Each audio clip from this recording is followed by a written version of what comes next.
यार मुझे कोई एक चीज बताओ कि ये जो रिकॉर्ड तोड़ने की बात चल रही है ये हवा में है या रियल में है। क्योंकि मैंने तो ज्यादातर देखा है कि सब हवा में फेंकते हैं। This is the first time जहां पे रियल फिगर हमारे सामने में रखा गया है और वो एकदम सा इनसेन है। हमारे सामने में सबसे बड़ा था पठान, उससे पहले था RRR, उससे पहले अगर कह लो तो फिर बाहुबली। इन सब ने मिलकर के जो बॉक्स ऑफिस कलेक्शन बनाया था डे 1 का, वो भाई बहुत ही जबरदस्त था। मतलब उसको तोड़ना लाइक इम्पॉसिबल। जवान ने तो इम्पॉसिबल कर दिया, जवान एनिमल ने। लेकिन अभी अल्लू अर्जुन ने जो बॉक्स ऑफिस कलेक्शन बनाया है डे 1 पे, वो है 168 करोड़ ओनली इन इंडिया। जी हाँ, सिर्फ इंडिया में 168 करोड़ कमा गया भाई डे 1 में। ये सुन करके मैं हिल चुका हूँ। यहाँ पे लोगों का मतलब फर्स्ट डे कलेक्शन इतने बड़े बड़े अक्षय कुमार है और भी सब हीरो हैं जो कि अपना डे 1 कलेक्शन नहीं बना पाते। उससे ज्यादा तो भाई पेड प्रीव्यू में आ गया। मतलब जो एक दिन पहले आता है उसमें 10 करोड़ का कलेक्शन हुआ है सिर्फ और सिर्फ प्री रिलीज में। भाई मतलब ये कैसे हो सकता है। अभी देखो, सबसे पहले बात करना चाहूंगा कि इस मूवी के अंदर में जो चीज दिखाया गया है ना, मेरा कुछ पर्सपेक्टिव अलग है, मेरा जो पॉइंट ऑफ व्यू है वो कुछ अलग है। मैं इसको होल्ड करके रखा हुआ था और बहुत शांत दिमाग से सोचा और फिर मैं समझा कि क्यों ऐसा सब कुछ हुआ। देखो, इस मूवी के बारे में बहुत शुरुआत से कही जा रही थी कि इस फिल्म के क्लाइमेक्स को लेकर के सुकुमारन जी जो है वो बहुत ज्यादा मतलब कॉन्शियस हो गए और एक नहीं मल्टीपल क्लाइमेक्स बनाए गए। अब वो क्लाइमेक्स किस तरह से काम करने वाला था और कौन सा क्लाइमेक्स एग्जैक्टली लोगों को हिट करेगा वो उनकी चॉइस थी। और अभी जो क्लाइमेक्स हम लोगों ने देखा है उसी क्लाइमेक्स के रिलेटेड मैं बात करने जा रहा हूँ। इससे पहले बोला गया था कि भाई इसको बंगाली में भी रिलीज कर रहे हैं। पार्ट 1 ने बंगाली कलेक्शन बहुत जबरदस्त दिखाया था कोलकाता से, तो उसके हिसाब से नजर में रखा। दूसरा, अभी एक इंसिडेंट हुआ था आरजीकर कॉलेज, आप सबको पता है क्या हुआ था उस बंदी के साथ में। उसी को टच करने के लिए भाई वो क्लाइमेक्स मुझे ऐसा फील होता है कि सिर्फ हाथ लगाने के बारे में सोचा और उसके बाद जो क्लाइमेक्स दिखाया, ट्रस्ट मी बहुत कम ऐसा फीलिंग आता है जैसे कि एनिमल का वो एक्शन सीक्वेंस जहां पे भाई साहब के मेन अंडकश उड़ गए होते हैं, उसके ऐसे बहरा हो गया होता है, जो वो गन चलाता है वो वाली फीलिंग, या फिर जब बड़ी अम्मा चलाता है KGF में रॉकी भाई वो वाली फीलिंग, या फिर जवान का इंटरवल ब्लॉक, वो वाली जो फीलिंग है ना भाई, वो इस क्लाइमेक्स में क्यों दे गया, कैसे दे गया, इसके पीछे के बहुत सारे रीजन है। अब उस रीजन को अगर मैं ढूंढने बैठूं तो भाई इसके अंदर में बहुत सारी चीजों को यूज किया गया। यूं समझ लो कि old wine in a new bottle. क्योंकि अगर आप थोड़ा पीछे चले जाओ 15-20 साल पहले, जब मिथुन दा की फिल्में बहुत ज्यादा चला करती थी, अजय देवगन की फिल्में चला करती थी, उसमें एक एलिमेंट होता था। वो एलिमेंट होता था कि माँ या बहन या फिर प्रेमिका किसी के साथ एक छेड़खानी या फिर सीधा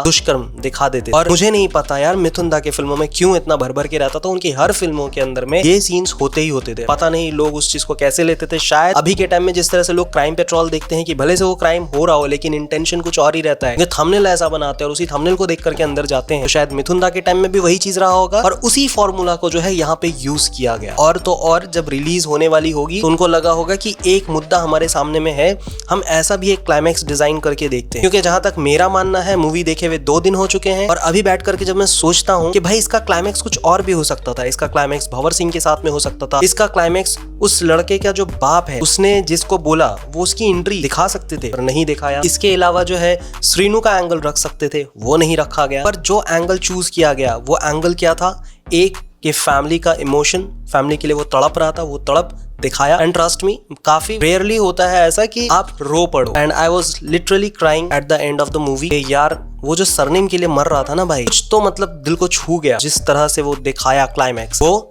पर वहां पे एक एंगल डाला एक लड़की का। उस हिसाब से मैं कह रहा हूँ कि इसके पीछे में जो है ना, इसका और भी कलेक्शन होने के पीछे में रीजन रहेगा। पुराने सारे टेक्निक्स को यूज किए गए हैं, पुराने वही स्मगलिंग, जैसे कि अमिताभ बच्चन का अगर कोई भी फिल्म आप उठा करके देख लो, जब उनका पीक टाइम था, जब वो बन रहे थे एक सुपरस्टार, उस वक्त में हमेशा देखना वो गलत कर रहे हैं लेकिन उसके बावजूद भी आपको मजा आ रहा है। वो स्मगलिंग कर रहे हैं, वो बुरे काम कर रहे हैं, उसके बावजूद आप चाहते हो कि वो जीते।